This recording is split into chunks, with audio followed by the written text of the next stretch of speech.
3 days after my wedding, my new stepson arrived at my front door with a lawyer and a stack of papers that could have put my house under my husband's control.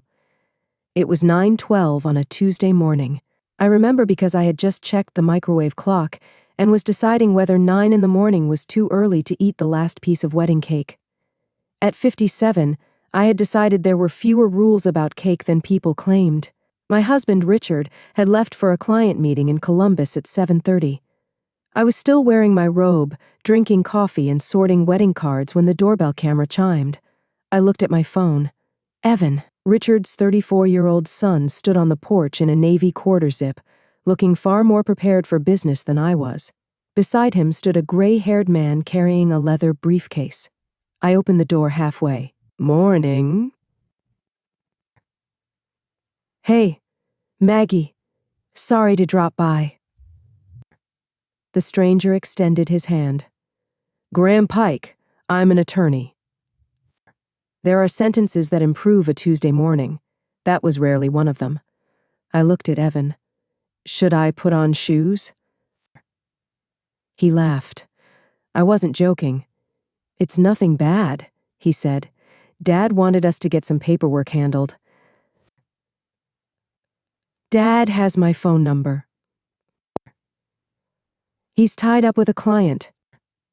I noticed Graham looked uncomfortable. That was enough to make me curious. I let them inside.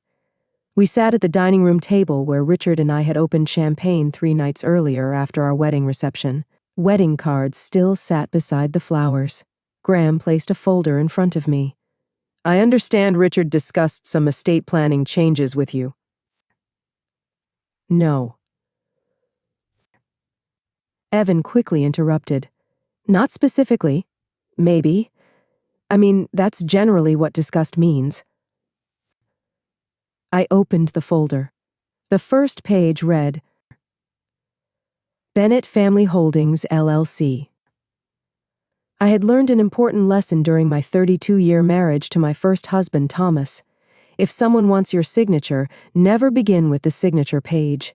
Graham explained that the proposal involved transferring the title of my house into the LLC. He used phrases like asset protection, estate efficiency, and family planning. I listened. Then I asked, "Who owns Bennett Family Holdings?" "It's Dad's company," Evan said. Graham corrected him. "Richard is the managing member. Evan also holds an interest." I looked at both men. What interest do I hold? Silence. That told me everything. "So Richard owns part of it?" "Yes." "And Evan?" "Yes."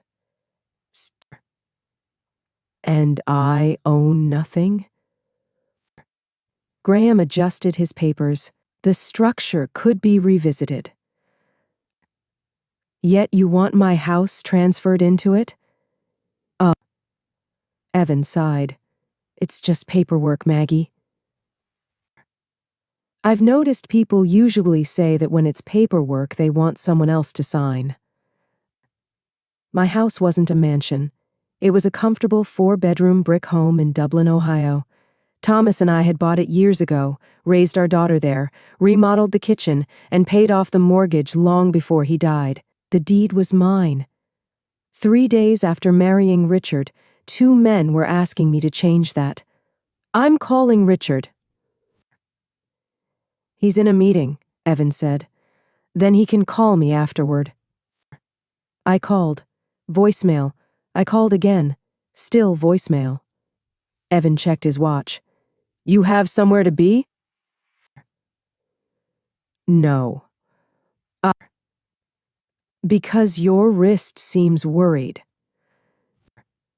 His expression hardened. Then he said, "Dad said you'd probably get emotional about the house."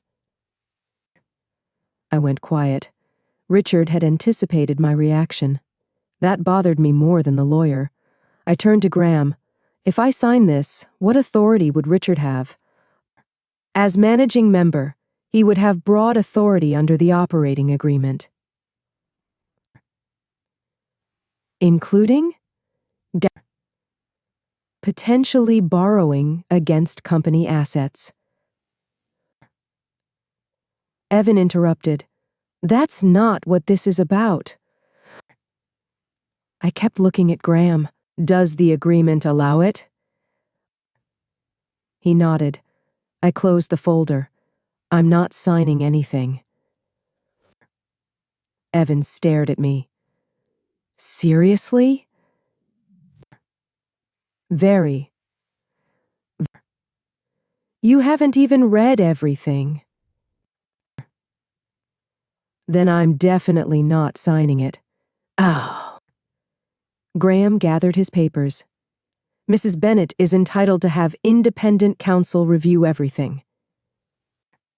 They left at 9:47. I locked the door and immediately called Laura Chen, the attorney who had handled my estate matters with Thomas and reviewed my prenup with Richard. Maggie, she said, aren't you supposed to be newly married and ignoring everyone? That was the plan. What happened? My stepson brought me a lawyer. There was a pause. That seems early. Despite myself, I laughed. I sent her the documents. Then I noticed something that stopped me cold. The LLC had been created 11 days before my wedding. 11 days. While I had been worrying about flowers and seating arrangements, Richard had been creating a company that could potentially control my home. Suddenly, old conversations sounded different. 6 months earlier, Richard had casually asked whether Thomas and I still had a mortgage. Another time, he had asked whether Thomas left commercial property after selling his company. At the time, neither question seemed strange. Now they felt like pieces of a puzzle. That evening, Richard came home carrying Italian food. Peace offering, he said. For what? He kissed my cheek. I waited. Finally, I said, Your son brought a lawyer to my house. Richard froze for half a second. Maggie. His name was Graham. I know Graham. I assumed so. Richard sat down. I told Evan we needed to organize some things. He moved too quickly. With your lawyer. Ah. I handled it badly. I placed the LLC documents on the table. What is Bennett Family Holdings? It's an estate planning structure. Why isn't my name on it? Ah. It could be. But it isn't. He sighed. I thought, eventually, we'd put the house into it. You thought? Yes. Did you think about asking me first? His face tightened. That isn't fair. Neither is discovering this, 3 days after my wedding. Then I showed him the formation date. Why was this created 11 days before our wedding? He stared at the page. For the first time, Richard had no answer, and that silence frightened me. Over the next few days, he became unusually attentive. Flowers appeared in the kitchen. He brought breakfast home. He promised he would dissolve the LLC. For a moment, I wanted to believe him. Then Laura called. Maggie, do you know Carl Whitfield? Carl was one of Richard's former investors. He wants to know whether Richard has access to additional family resources for the Dayton project. What family resources? He didn't say. Later, Laura sent me part of an old email exchange. It was from 6 weeks before my wedding. Evan had written, "Once you're married, she'll loosen up. Start with the house. Don't mention anything else until she's used to sharing." I read it twice. Then I saw Richard's reply. "She trusts me. Don't push too hard." My stomach dropped. He hadn't told Evan to stop. He had only told him not to push too quickly. There was another line. Even if Callahan only left her 5 or 6 million, that's enough to stabilize this. I laughed when I read it. Not because it was funny, because they had built their entire plan around an amount they didn't even know. The truth was that my separate assets were worth a little over $43 million. Richard knew I was wealthy because our prenup required full financial disclosure, but he didn't know everything. And apparently he didn't need to. $5 million had been enough for them to start planning. That evening, Richard finally admitted Dayton was in trouble. Construction costs had increased. Investors had backed away. The lender wanted additional support. "How much?" "About $3 million immediately." I looked at him. 2.8? His expression changed. He realized I had been investigating. "I wasn't trying to take your house." "Then why did your lawyer bring me papers transferring it?" "I wanted options." "Oh. For whom?" "For us." I shook my head. That word wasn't in the LLC documents. He promised again to dissolve it. I wanted to believe him, so we went to counseling. The counselor listened as Richard explained the project and the LLC. Then she asked one question. "Why didn't you ask Maggie before making plans involving her property?" Richard talked about deadlines, lenders, investors, and pressure. She waited. Finally, he said quietly, "I thought she'd say no." I looked at him. "You never gave me the chance." For a moment, I thought we could still repair the marriage. Then the next day, Laura called. Richard had met another financing group. The presentation described additional family resources under discussion. I asked Richard about it that night. "Did you meet another lender yesterday?" "No." I gave him another chance. "Think carefully before answering again." He looked directly at me. "No." That was the moment something inside me settled. The LLC had frightened me. The emails had hurt me. But the lie destroyed what remained. The next morning, I called Laura. "I need a family law attorney." She asked if I was sure. "No," I said. "But I'm sure I can't stay married while waiting to become sure." With Laura's help, I began the process of ending the marriage under our prenup. I also sent formal notices stating that none of my separate assets were available as collateral or financial support for Dayton. I didn't threaten Richard. I didn't attack his business. I simply removed myself from a financial plan I had never agreed to. Soon, the investors requested clarification. Richard, Evan, lenders, attorneys, and I eventually ended up in one conference room in downtown Columbus. A lender looked at me. "Mrs. Bennett, are your separate assets available to support this transaction?" "No." Richard shifted. "We've been discussing possibilities." "No," I repeated. "I have never agreed to pledge my home, guarantee project debt, or provide my investments as financial support." Evan suddenly spoke. "This is ridiculous. We're talking about $5 or $6 million. I looked at him.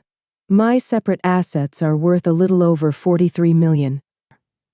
His face went blank. But the amount didn't matter. The issue was trust. They hadn't asked me for help. They had planned around access to my money. The lender reviewed the email about starting with the house. The room changed. No one shouted, no one made a scene. People simply stopped treating Richard like the man with a solution and started treating him like someone whose numbers needed checking. The Dayton project survived, but only after restructuring, new oversight, and painful losses. My divorce was much quieter. The prenup protected my separate property. Richard kept his, I kept mine. There were no dramatic courtroom speeches. Mostly there were documents, signatures, emails, and one absurd argument about patio furniture. After Richard moved out, I found his reading glasses in the guest room. For 1 second, I almost called him. Not because I wanted him back, because I knew he'd need them.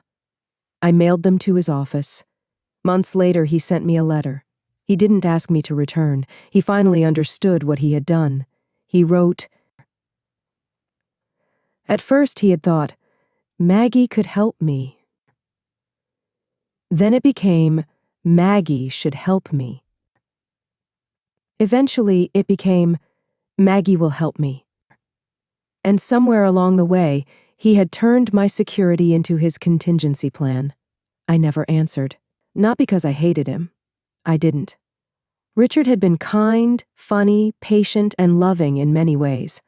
People can love you and still behave selfishly. Both things can be true.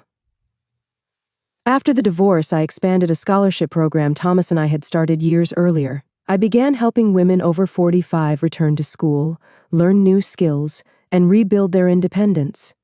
Denise laughed when I told her, so you spent months protecting your money, and now you're giving some of it away? Yes. Why? I smiled. There's a difference between opening your hand and somebody reaching into your pocket. A few weeks later, I sat alone in a cafe outside Columbus. The waitress placed coffee on the table. Just one today? I looked at the empty chair.